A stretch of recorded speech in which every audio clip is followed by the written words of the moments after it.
আজ আমার মনটা ভীষণ খারাপ, তারপরেও চিন্তা করলাম যে এত ভীষণ খারাপের মধ্যেও কিন্তু ভালো থাকতে হয়। আর কেন খারাপ সেটা কিন্তু একটু পরেই বলবো। আমি কিন্তু একটু একটু মনে মনে কান্নাও করছিলাম, আবার মনে মনে ভাবছিলাম যে থাক, কান্না করব না, কারণ আমার ছেলেটা দেখলে কিন্তু অনেক কষ্ট পাবে। আর এই কষ্টের মধ্যে কিন্তু ছেলেকে কখনোই রাখতে চায় না। এদিকে কিন্তু আমার ভীষণই খারাপ লাগছিল। তাই একটু জনগণ মানে অনেক মানুষ ছিল, সেই মানুষের ভিতর থেকে একটু বাইরে বের হয়ে আসলাম। আর এদিকে একদম ফাঁকা ফোঁকা ছিল, স্টেশনে চলে আসছি। আর আজকে চলে যাচ্ছি হচ্ছে একদম নিজের শ্বশুর বাড়ি।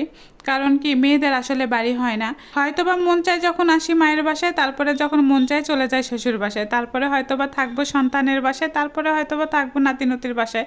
এতদিন বাঁচবো কিনা জানি না, তারপরেও বলেনি যে আমি চলে আসছিলাম মায়ের বাসায়। আমি মায়ের বাসায় কিন্তু প্রায় দিনই আসি। আসলেও কিন্তু খুব একটা যে টুকটাক ভিডিও করা তা আমি করি না, কারণ আমার ভিডিও করতে একদমই ভালো লাগে না। শুধুমাত্র আপনারা যারা আমাকে চিনেন, আমার কিন্তু পেজের নাম ছিল আশা কিচেন, আর সেখান থেকেই কিন্তু আমি সবসময় রান্নার ভিডিওগুলোই বেশি দিই। আর আজকে চলে আসলাম আমার নাটোর। আর এই আমার নাটোরে আবার কবে আসবো না আসবো তাই চিন্তা করে মনে করলাম যে একটু ভিডিওটা করেই নিই। আর এই নাটোরটা কিন্তু আমার শৈশব কৈশোরের একটা হচ্ছে স্মৃতি। আর এখানে যে আমি এতবার এতবার আসি, তারপরেও কিন্তু এর সৌন্দর্যটা আমি কখনোই ভুলি না। আমার নাটোর কিন্তু আমার প্রাণের শহর। হ্যাঁ, এইদিকে কিন্তু আমি বিয়ের পরে একজনকে ভালোবাসতে না পারলেও কিন্তু আমি আরেকজনকে খুবই ভালোবেসে ফেলেছি। সেটা হচ্ছে আমার হচ্ছে নওগাঁ শহর। আমি নওগাঁ শহরকেও কিন্তু অনেক ভালোবেসে ফেলেছি।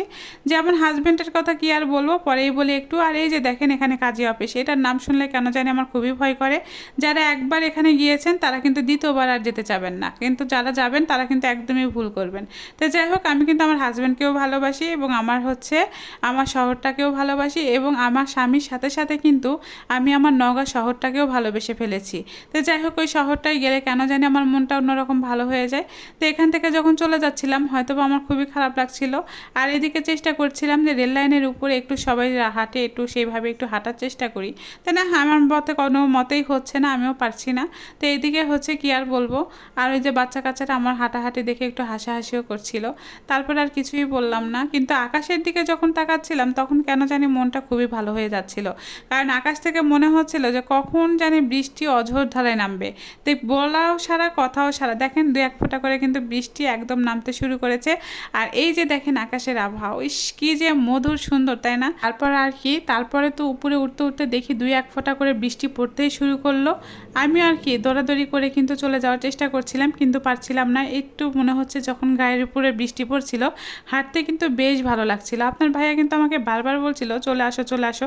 যাই হোক, সে আমাকে থুয়েই চলে গেছে। এদিকে আমার কিন্তু চশমার উপরেও একদম যে বৃষ্টির পানি পড়েছে সেটা কিন্তু দেখতেই পাচ্ছেন। তারপরে কিন্তু বলবো যে এত সুন্দর লাগছিল।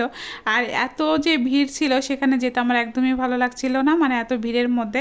আমি কিন্তু একদম স্টেশন থেকে একটু বাইরে চলে আসছি, সেই ভিডিওটাও কিন্তু আমি আপনাদেরকে দিব, কিন্তু আরেকদিনে কিন্তু সব ভিডিওটা দিতে পারছি না। কিন্তু পরে অবশ্যই কিন্তু আমার নাটোর স্টেশনের ভিডিওটা দিব। আর এই যে দেখেন টিপ টিপ করে গুলো বৃষ্টি পড়ছে, আর আমি তো হেঁটে চলে যাচ্ছি।